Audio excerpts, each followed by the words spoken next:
Hello and welcome to a new episode of BCBC Diaries. I'm your host, Peter Thomas Fornital. Very happy to be back with you in the Brooklyn bunker once again.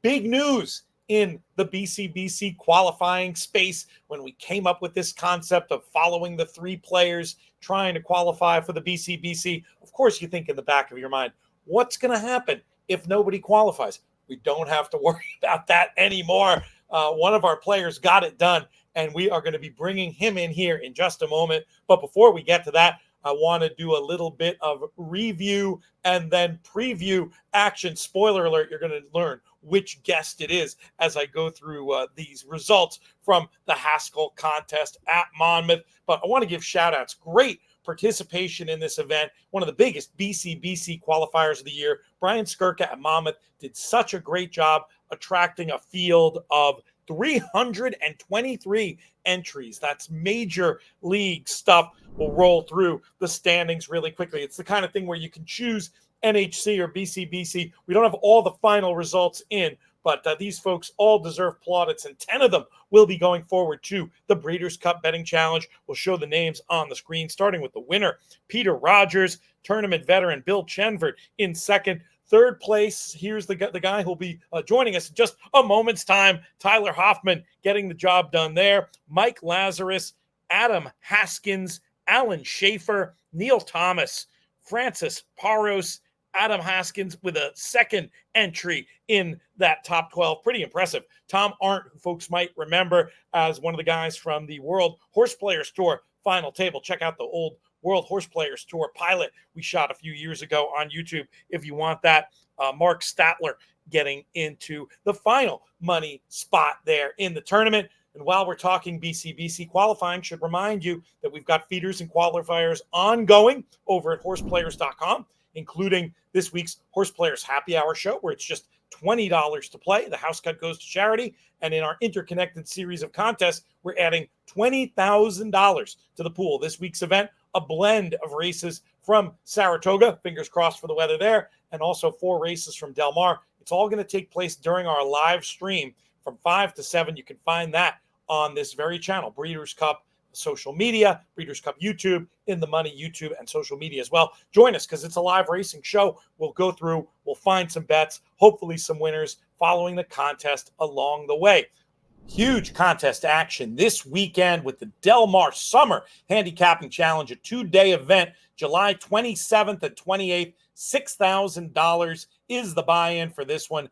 $250,000. That's $250,000 expected in prizes. All the prize money goes back to players, and there will be Breeders' Cup Betting Challenge, of course, and NHC entries. And that's not all. Other qualifying opportunities that I want to highlight that are coming up include the 4-Star Dave Challenge at Saratoga. You can see the details up on screen for when that one is and the $1,000 buy-in, etc. And then also, don't sleep on the LRF Cares Charity Challenge at Del Mar. Another contest not that expensive to play, $600 buy-in, and you have an opportunity to win fabulous prizes, including, assuming the participation is what we think it's going to be, Breeders' Cup Betting Challenge seat for that one as well. Without further ado, let's bring in the man of the hour as far as BCBC Diaries goes, Tyler Hoffman. Welcome back to the show, and congratulations on a fantastic result this past weekend.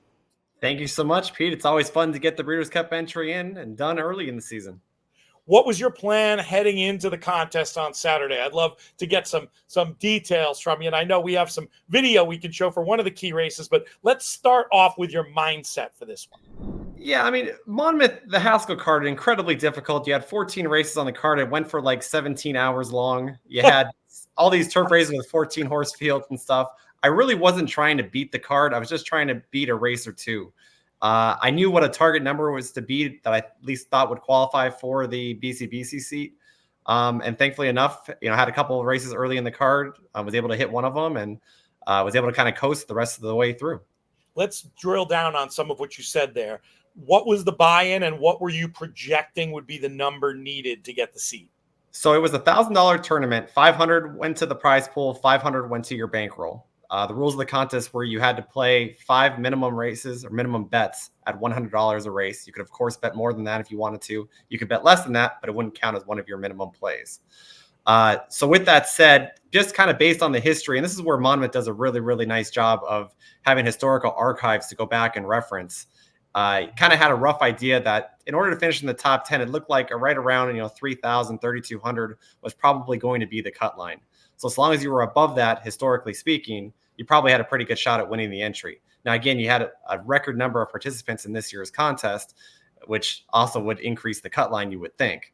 But with that said, it probably wasn't going to move it more than a couple of $100 or so from that standpoint. Very, very sound logic. I like that idea, what you said, too, about not trying to beat all the races, trying to beat a race or two. What was the spot that you were, let me know a couple of spots you were the most attracted to. And, of course, we'll culminate showing the excellent little footage you got of yourself. Yeah, so the second race on the card was not one of the feature races, obviously, on the Haskell card. It was an optional claiming $20,000 event, a 6-furlong sprint. Going into the day, I kind of had an idea of what I wanted to play. The only consideration really was which horse was I going to key, and I was kind of between a couple of runners, or between the 3 in that race, Awesome City, and the 7, Chuck Willis. One of those 2 was going to be my key horse. I kind of came up with the plan to play exacta boxes. Just kind of depended on which way I was going to go. The bet I ended up making, I decided to use 60% of my bankroll in that race, was I played a $50 key exacta box, ended up being with the 7, Chuck Willis, to both the favorites in the race, Atomic Tone, who was the rail runner, kind of looked like the horse to beat on paper, Awesome City, who was the other possible key horse, the number 3, and then the bottom runner, Wickline, for Brittany Russell off the long layoff in Irad. That horse took a lot of action and kind of scared me into using it, and the exacta payouts were worth using it in that spot. Thankfully enough, it really didn't matter which way I went in the race, since Chuck Willis, the 7, and the 3 Awesome City ran 1-2. Either which way I had to key the race, I would have hit it, and that vaulted me to the top of the leaderboard with a score of just over $4,100. And then I was pretty much coasting from there, because there really wasn't a whole lot more on the card that I needed to do to attain the BCBC seat. And then it was just a matter of how much I wanted to risk to try to win the tournament. And we can get into that strategy in a second. I'm curious to know how confident you were after this that you were golden. I mean, were you waiting for the other shoe to drop, or were you feeling fully? Did it feel like mission accomplished? No, it felt like mission accomplished at that point. Again, when you only had to make at that point 4 other $100 minimum bets, and there were some big favorites on the card, I basically show betted my way through the middle part of the card, took some of those big favorites. Just to make sure I hit my minimums. The video that we're going to pull up here in a second is actually from the 14th race, which is the other quote unquote big bet we made in the race. That particular bet was a $100 exacta box between the top 2 finishers. And you can tell from our reaction that we were not sure we were going to win that place photo there. And that vaulted us from 5th to 3rd as it turned out. So that got us another, $7,500 essentially between $1,000 cash in the race and then another $6,500 worth of prize money. So it was still a good feeling to end the contest, despite the fact that it wasn't quite enough to win it. It was still good enough to make it a really memorable day. And I assume your goal, as you said, just to reiterate, if you'd been trying to win, if it was win or go home, you would have approached it very differently. But, hey, you're on a show called the BCBC Diaries. I'm assuming the goal really was to get that BCBC seat, and you weren't going to do anything to risk getting out of position. No, you're absolutely correct about that. And again, hindsight 2020, probably could have bet a few $100 more to go for the win. Was a little bit surprised that the winning total ended up right around 6,000. The leader going into that race was sitting at about 5,500. I think he cashed a double to inch his score up a few $100 more. Bill Shenvert, who finished second, he made an incredible bet in the sense that he went all in on the 3-5 shot on a win bet to just nose us out of finishing second in the contest. Again, a bet that I'm glad he hit, because if I bet a 3-5 shot all in, I know that horse would have lost that race, universally speaking. So there's just always a fun. You never know with 323 people just where that top score is going to go. And the last race, truth be told, was not a race we really planned on betting. It wasn't a race I particularly liked. I really only liked 2 races on the card. The race that we hit, which was race 2. And then the 4th race was going to be another big race, or big bet race. But ironically, with 2 minutes to post, there were 2 late scratches in the field. And then one of the favorites broke through the starting gate. as they loaded them in. And at that point, I was so scrambled, I just canceled all the bets I had in the race. And as it turned out, it saved money because we wouldn't have had the exacta play that we were going after.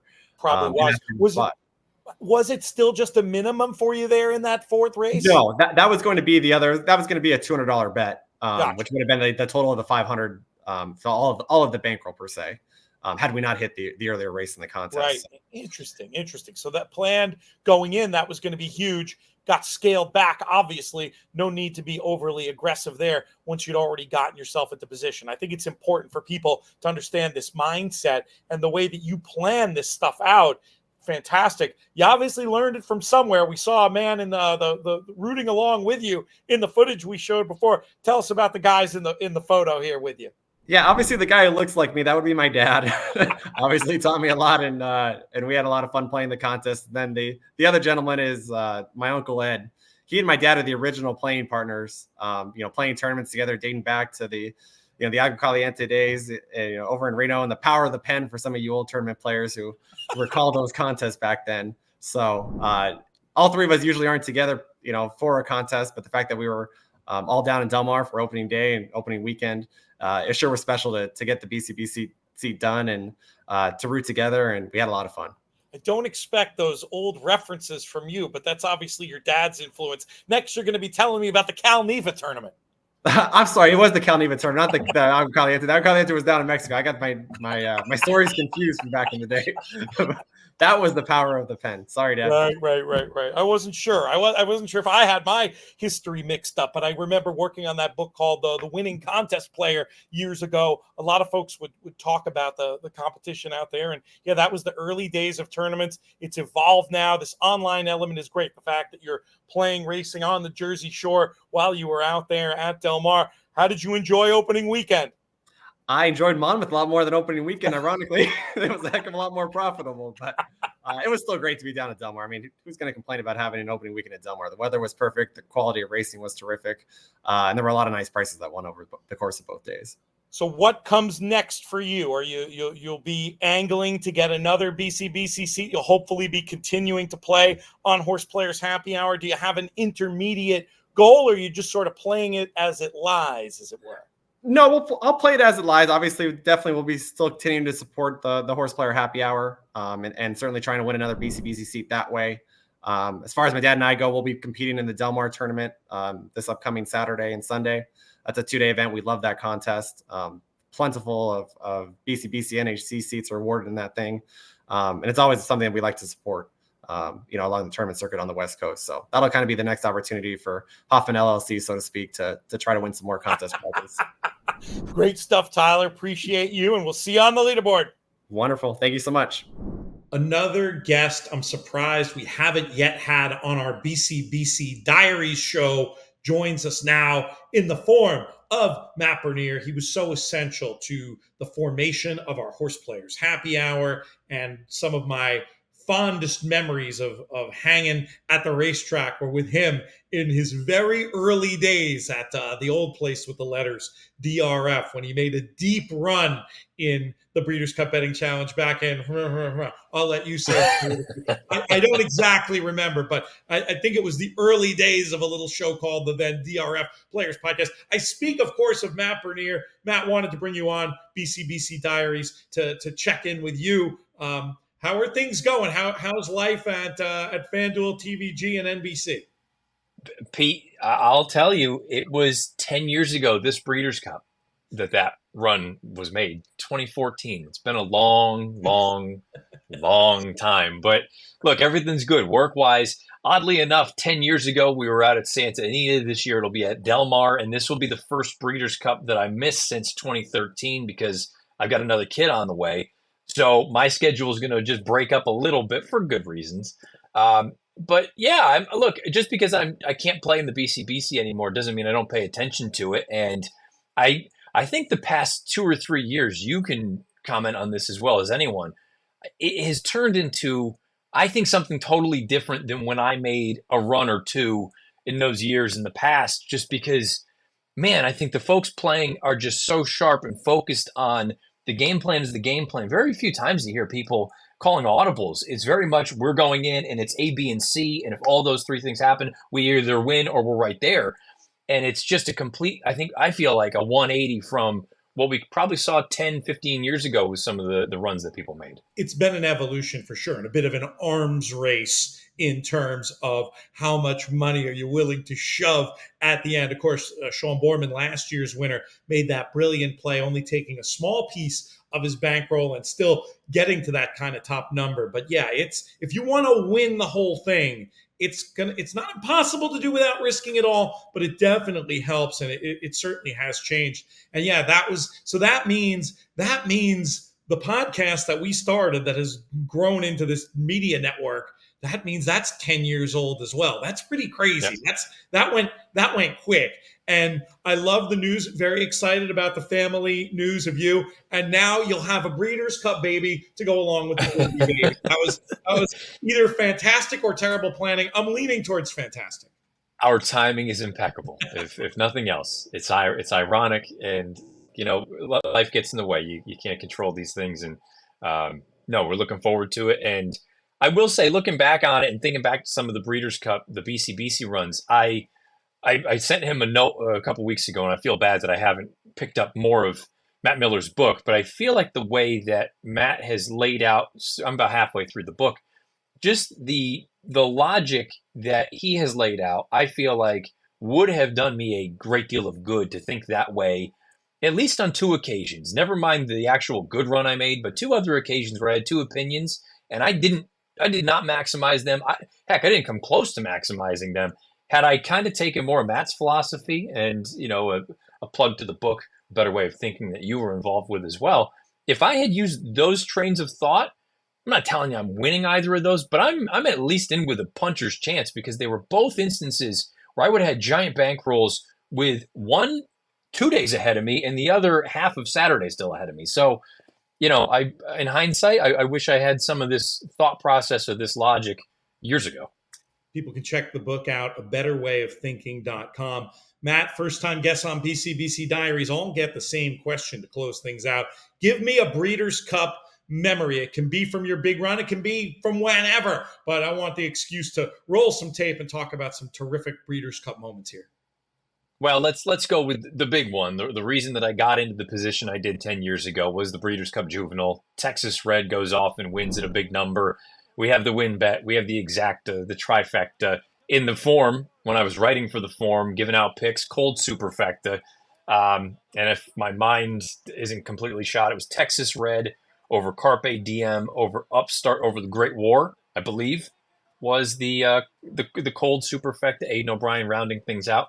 It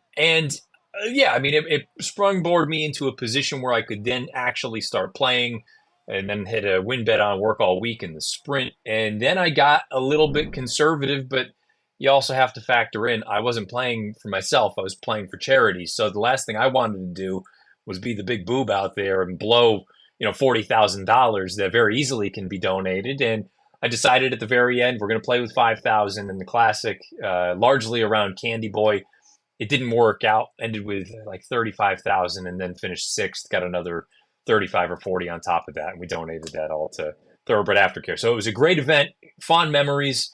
Not that this is going into that, but briefly, Stephanie's Kitten should have been, again, with Matt Miller's logic, that should have been an absolute smash spot. And instead, I just kind of treaded water, which was very dumb. And then the last BCBC I got to play in. And I'm only saying these things for other people to hopefully not repeat my mistakes. The last BCBC that I was eligible to play before I started working for Fanduel was at Keeneland. It must have been 2 years ago, 2 years ago, whenever it was. Flightlines Breeders' Cup. And on Friday, there was a horse that I was convinced the figures were not accurate on. And his name was Next. And he ran in the marathon race that day. And he had only gone a marathon on dirt one other time at Delaware Park.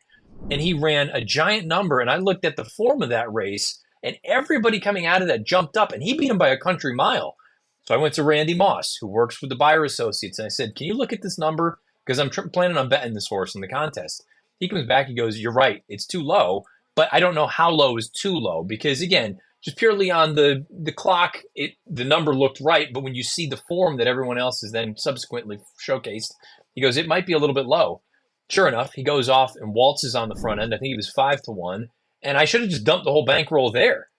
And instead, I just kind of got cute. I think I only made like $3,000 on the race, $4,000 on the race. And that was it. I didn't do a damn thing the rest of the way with the exception of the turf. And I was well beaten at that point.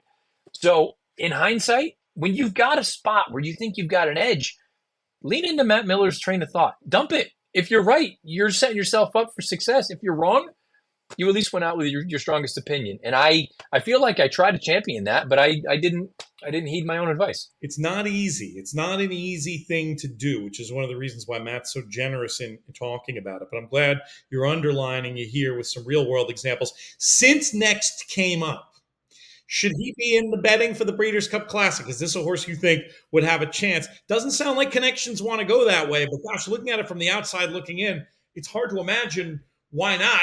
He'd fit. What do you think about him moving forward? What his long-term target might be? I was at the Pennsylvania Derby last year when it was a deluge. I think Parks was the only place running, and he ran a hole in the wind again, like he always does. And I was in there, and Dan Illman, our former colleague at the Racing Form, he and I were in the auxiliary little press box, and I said, you got to try him against tougher, don't you? You got to see whether it's the Jockey Club or Jockey Club would have already happened. But point being, you got to find out. And he agreed. And the connections, I think it's admirable that they have kind of just stuck to this path where they think this is what his game is. But at the same time, I look at this, the classic division as a whole, the 3-year-olds, we'll see what happens in the Haskell, the older horses, throw them up. They're going to fall a million different ways. He's the only consistent older horse that there is right now. It would kill me if I had a piece of a horse like this and I didn't at least find out. Because for all I know, he can handle it and he's still winning like this, going 1.25 miles, and in which case you're the favorite for the Breeders' Cup Classic. So I would love to see it. It doesn't sound like it's going to happen. And if we continue to get these sort of sideways results, or not sideways, but everyone taking turns winning the big ones. The grab back. Yeah, I would say, man, I would have a hard time sleeping at night. That's great. Connections certainly know the horse better than we do. Yeah. I mean, I respect that. But just from a fan, we're just being fans here too and saying, hey, how amazing would that be to see? We'll see how it plays out. Matt, wonderful having you. We'll bother you again soon because no good deed goes unpunished around here. Hey, man, anytime, anywhere, anyplace. We'll be back with more BCBC Diaries soon, and I'll see you on the leaderboard.